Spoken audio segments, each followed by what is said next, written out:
بسم اللہ الرحمن الرحیم۔ وہ صبح سویرے اٹھتی، بچوں کو نہلاتی، ان کے کپڑے بدلتی، خود نہا دھو کر تیار ہو جاتی، بچوں کو کھلا پلا کر 7 بجے اسکول بھیج دیتی۔ پھر ملنے والوں کا سلسلہ شروع ہو جاتا، طرح طرح کے لوگ ان سے ملنے آتے اور طرح طرح کی فرمائشیں کرتے۔ کوئی ان سے ملازمت کے لیے سفارش کرنے کو کہتا، کوئی کسی اور کام کے لیے۔ سب آدمی انہیں بڑے آدمی کی بیوی اور بہو سمجھتے تھے۔ کوئی یہ نہیں سمجھتا تھا کہ بھابھی جان کا تعلق اب بڑے لوگوں سے صرف چھوٹے لوگوں کی وجہ سے رہ گیا ہے۔ وہ بڑے لوگوں کے پاس صرف سفارشیں لے کر جاتی ہیں، ورنہ بڑے لوگوں سے اب انہیں دور کا بھی کوئی واسطہ نہیں ہے۔ بھابھی کالج جاتی اور وہاں بھی پڑھانے کے علاوہ ہر لڑکے کے معاملات میں دلچسپی لیا کرتی۔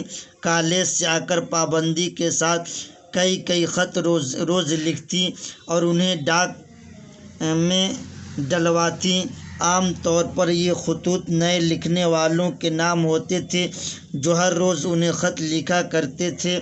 بھابھی نے محض دل بہلانے اور وقت کاٹنے کے لیے لکھنا شروع کیا تھا، مگر وہ بہت اچھا لکھنے لگی تھیں اور نئے لکھنے والے ان سے مشورے طلب کرتے اور وہ بڑی محبت کے ساتھ ان کے خطوط کا جواب دیا کرتی۔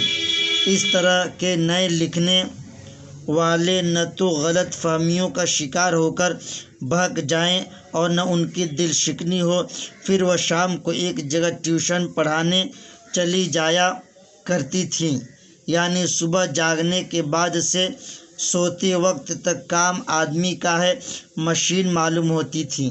ان کے خط لکھنے کے شوق سے تنگ آ کر میں نے کہا، بھابھی آپ نے کیا علت پال رکھی ہے؟ کالج میں تو سر کھپاتی ہی ہیں، گھر پر بھی ایک کالج بنا رکھا ہے۔ بھابھی بڑے باوقار انداز میں مسکرائیں اور بولی، اختر ان نئے لکھنے والوں کو کیسے بھول سکتی ہوں؟ یہ تو ہمارا مستقبل کی امیدیں ہیں۔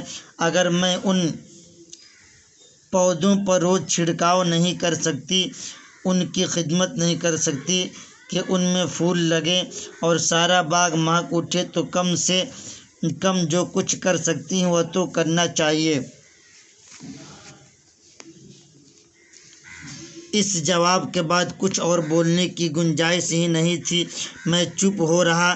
ایک دن شام کے وقت وہی لڑکی شمع ان کے پاس آئیں۔ وہ بہت اداس تھیں۔ وہ کچھ کہنا چاہتی تھیں لیکن پھر بھی نہیں کہہ سکتی تھیں۔ بار بار اس کے ہونٹ کانپ کر رہ جاتے تھے اور ایسا معلوم ہوتا تھا کہ اب وہ رو دے گی۔ بھابھی نے حسب عادت اسے بٹھایا اور باتیں کیں۔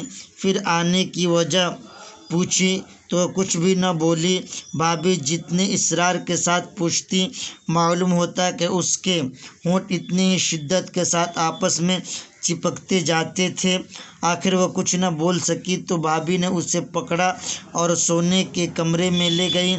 دروازہ اندر سے بند کیا اور پوچھا کہ کیا بات ہے، لیکن شمع کچھ بتانے کے بدلے رونے لگی اور بھابھی کے چپ کرانے پر بھی روتی گئی، اور بڑی دیر کے بعد بھابھی کے ڈانٹنے پر اس نے بتایا کہ دوسرے ہی دن ان کے بھائی کی MA کی فیس داخل کرنی ہے اور روپے کا انتظام نہیں ہو سکا ہے۔ اب وہ اس بات پر شرمندہ تھی کہ بھابھی اس کے کالج کا خرچ دیتی ہیں، اب وہ بھائی کے لیے فیس مانگے، لیکن دوسرا کوئی اور ایسا ہمدرد بھی نہ تھا جس کے سامنے وہ اپنے دل کا بوجھ ہلکا کرتی، اور وہ صرف اپنے دل کا بوجھ ہلکا کرنے کے لیے ان کے پاس آئی تھی۔ بھابھی نے بڑی محبت سے شمع کے گال پر ایک چپت لگائی اور بولی، پگلی اس میں رونے کی کیا بات تھی؟ آخر اس میں شرمانے کی کیا بات ہے؟ ہم لوگ اسی طرح تو ایک دوسرے سے کہہ کر اپنا دکھ درد ہلکا کر سکتے ہیں۔ یہ کہہ کر انہوں نے الماری کھولی اور چھوٹی چھوٹی سونے کی 2 چوڑیاں لا کر شمی کے ہاتھ پر رکھ کر بولی، لے جاؤ، اسے بیچ کر تمہارا بھائی فیس ادا کر سکے گا۔ شمی شاید گر جاتی، لیکن بھابھی نے اسے سنبھال لیا اور اس کی پیشانی چوم لی اور بولی، شمی، سدا ایسا ہی زمانہ نہیں رہے گا، دن بدلیں گے، جاؤ سویرے چلی جاؤ، پھر اندھیرا ہو جائے گا۔ شمی چوڑیوں کو لے کر چلی گئی، اور یہ چوڑیاں وہ تھیں جو 2 دن پہلے بھابھی جان نے ننھی ریحانہ کے لیے بڑی مشکل سے پیسے بچا کر بنوائی تھی، اور جسے ریحانہ نے صرف ایک بار پہنا تھا۔ چوڑیاں دیکھ کر بھابھی جان بہت خوش تھیں، جیسے ان کے دل سے پہاڑ جیسا کوئی بوجھ اتر گیا ہو۔